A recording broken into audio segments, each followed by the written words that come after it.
Your father-in-law stands at the counter with a carving knife, working through the meat in long, deliberate strokes. Your partner is at the counter behind him, pouring wine into glasses that probably cost more than your monthly car payment. The kitchen smells like overcooked roast and furniture polish. You're holding a $28 bottle you brought. It's the nicest one you could afford. You picked it up from the middle shelf, not the bottom. Not the top, because that's where you live, right in the middle, trying, and then he asks it. He doesn't look up from the carving board. He just says it like he's asking about the weather. So, what's your 5-year plan? The room doesn't go silent all at once. It goes silent in stages. Your partner stops pouring. His wife turns slightly from the stove. The question hangs there, above the roast, above the good wine, above the furniture polish, and nobody moves. Your hand tightens around the bottle, not because you don't have an answer, because you suddenly understand the question has nothing to do with your answer. Here's what this video is about.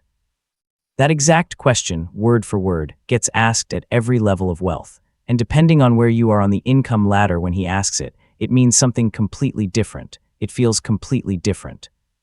The temperature of the room changes. The silence changes. What they're calculating changes. Money doesn't just change how much you have. It changes how the people closest to you see you, treat you, and keep score on you, and nobody maps that out. Until now, level 1, the interview. You're making $42,000 a year. Your car is parked outside with 118,000 miles on it. The back bumper has a small dent you keep meaning to fix. You never fix it. You sit at their dining table, and you're aware of your shoes under the chair, aware in the way you only get when you think someone might be looking. Your mother-in-law asks about your benefits package, not what you want to do with your career. Not what excites you about the work. Benefits, as in, what happens if something goes wrong with you. Your father-in-law asks about job stability. He frames it as curiosity. It isn't curiosity. Nobody asks about your dreams. They ask about your backup plan. Dessert arrives, something with pastry and powdered sugar, and your partner's brother mentions his new salary, $85,000. He says it like he's apologizing for it, which means he isn't apologizing at all. The smiles at the table get bigger, not yours. At his, you watch it happen. The room tilts slightly in his direction, like a table with one short leg. Everyone leans the same way without knowing they're leaning. Later. Plates start coming off the table. You stand up first. You move toward the kitchen before anyone asks. You pick up a stack of dishes and you carry them in, and you turn on the water and you start rinsing almost automatically. Like your body already knows this is how you earn the right to be here. You stand at the sink, rinsing plates, alone. Here's what's happening underneath that dinner. When your income sits below the family's reference point, below what they consider the baseline for a stable life, you aren't evaluated as a person yet. You're evaluated as a risk exposure. Families think in balance sheets when the future feels uncertain. They're not cruel. They're not wrong. They're doing what every system does when uncertainty is high. They calculate. And in that calculation, you're not a partner. You're a variable. The question isn't who are you. The question is what happens to our child if this doesn't work out. They don't ask about your dreams because dreams don't show up on a balance sheet. They ask about backup plans because backup plans do. Rule 1. Below the family baseline, you are a liability until proven otherwise. The plates are rinsed. The water is still running. You reach over and turn it off. The question that stays with you as you dry your hands. If money reduces the risk, does the treatment improve automatically? Level 2, the approval phase. 3 years later, modest suburb. New house, yours, not theirs. The mortgage closed 6 weeks ago, and you're still not used to saying our house without feeling like you're pretending. You make $78,000 now. You bring a $65 bottle of wine. You set it on the counter and your mother-in-law picks it up and reads the label and nods once, the way people nod when something meets the threshold. Something has shifted, your father-in-law says. Smart move buying before rates went above 7%. He says it across the room, to the room, like your decision is being entered into evidence. Later, someone brings up refinancing, whether now is the time. Whether it's worth the closing costs, and they turn to you. Not to your partner, not to the brother with the $85,000 salary. To you, you're in the living room conversation now, not the kitchen. The evening moves easily. Someone laughs, someone opens the second bottle. The room has a different temperature than it used to. And then, past 10 o'clock, voices lower in the other room and you catch it, not the whole thing, just the end of it. At least they're stable. At least you sit with that word, 2 syllables. It doesn't sound like an insult. It doesn't sound like a compliment either. It sounds like a condition, like something that can be revoked. you end up in the guest bedroom later. And you open Zillow on your phone, not because you're looking to move, not because you have a plan, just because the screen gives you something to look at that isn't the ceiling. Stability is a different category than status. When your income crosses into predictable mortgage, benefits, consistent upward movement, you convert from liability to safe investment. The balance sheet relaxes. The questions change, but safe investment is not the same as admiration.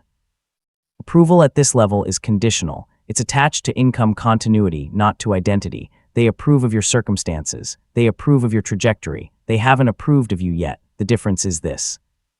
If the circumstances changed, layoff, market shift, one bad year, the approval would retract because it was never about you. It was about what your stability protected them from having to worry about. Rule 2.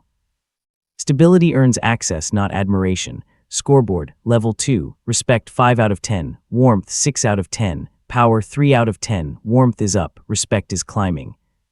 But power, the sense that you hold weight in this family system, barely registers. Watch what happens to that number. Level 3, the brag, holiday party. Their neighbors are there, people you've met twice, remember poorly. There's a tray of shrimp cocktail that keeps circulating, and the house smells like pine and mulled wine, and everyone is wearing something slightly dressier than they needed to. You make $165,000 now. You run a team of 11 people. You've been in the role 14 months. You're good at it. Your father-in-law crosses the room toward the neighbors, and he puts his hand on your shoulder and he says it. This is our son-in-law. He runs a team.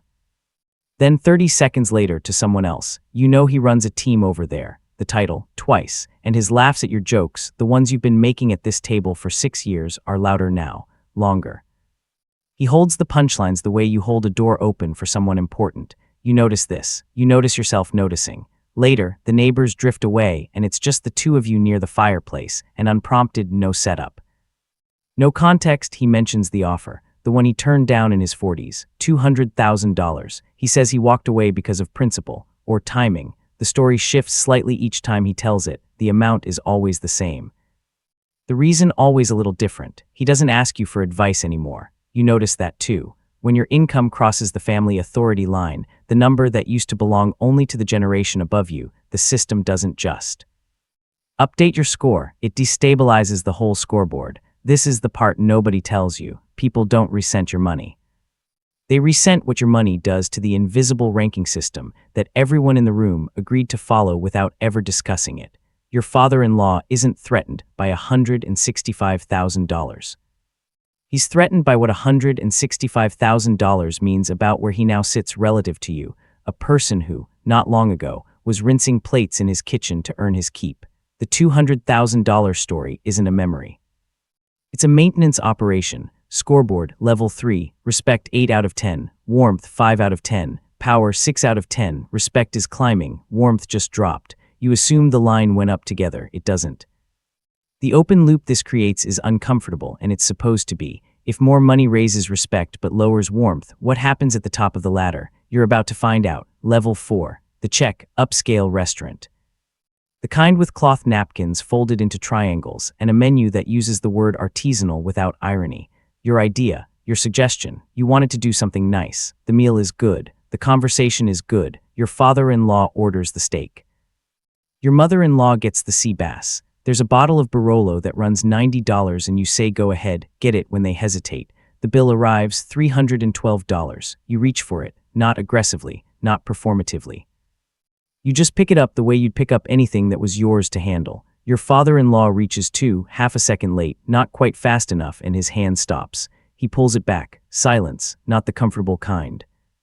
Your mother-in-law says, you don't always have to pay, you know. You say you wanted to. She says, we could have gone somewhere easier. You say it's fine. Nobody says anything after that for a moment that lasts too long. 3 days later.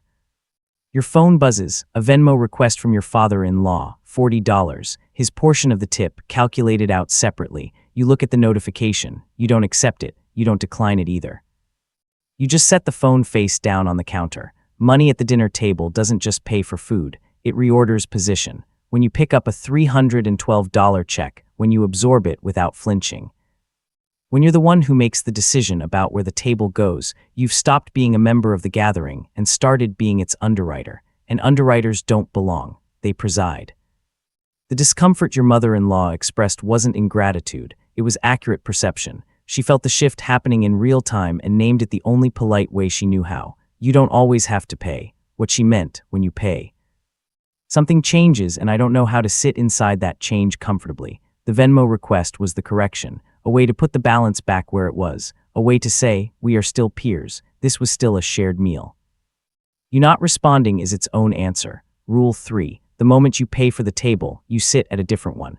The $312 isn't the number that matters. It's the half-second hesitation before his hand withdrew. That pause is what the whole level costs. Level 5. The distance. New house, $1.2 million. You close in March. The ceilings are 12 feet. The kitchen has an island big enough to seat 5.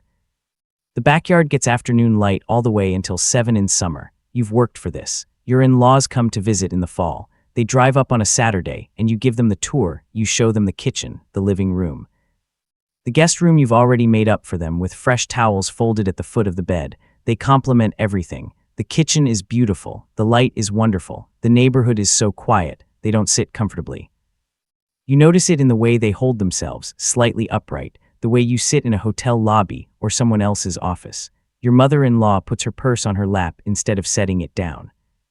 Your father-in-law stands at the kitchen island for most of the afternoon rather than pulling out a stool.